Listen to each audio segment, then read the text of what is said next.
And we are back here on Xable.com. This is Jesse Navarro, joined with Jack Jackson. And now, Jack, we've got the butterfly coming up, correct? This will be, yes, one length of the pool, 25 butterfly. This is class 1C.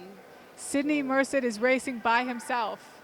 It will be interesting. This is going to be all upper body strength. He's going to get both arms back around and over his head. And of course, without any legs, the hips are sinking on him each time, as you can see.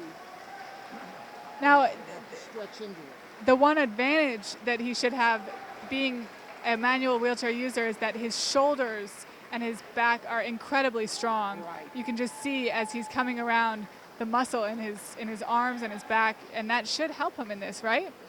That should be his advantage, if anything, because right now, see, he's having a hard time getting both arms around because he can't quite lift up with his body, right. Get that momentum from the butterfly. And momentum is the big thing in a fly. You get it synchronized, and it's a beautiful stroke.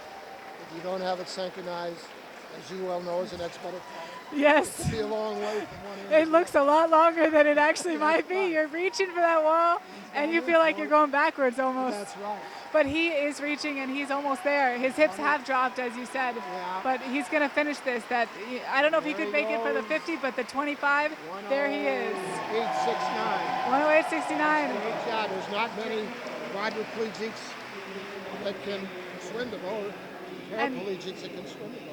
And that's why he was the only one in that group going for it, and he did a great job. And now, if we can go quickly over to the other side, we've got another race that's about to start. This is the 12th heat, which is the 50 butterfly. We've got James Milliken again in lane 5, a dominant swimmer that we saw previously, now coming out again. In lane 1, we have Andrew Mackerlern, and in lane 3, Wayne Fields. You can see Jim Milligan's jumping out on it right away again. He gets tremendous pull. He's fortunate he can keep his hips up, but being a double amputee and where his legs have been amputated, it's a little easier, I think, for him to do that. We have Andrew coming into the lane 1, and then Wayne Field, and there's Jim Milligan just finished the race.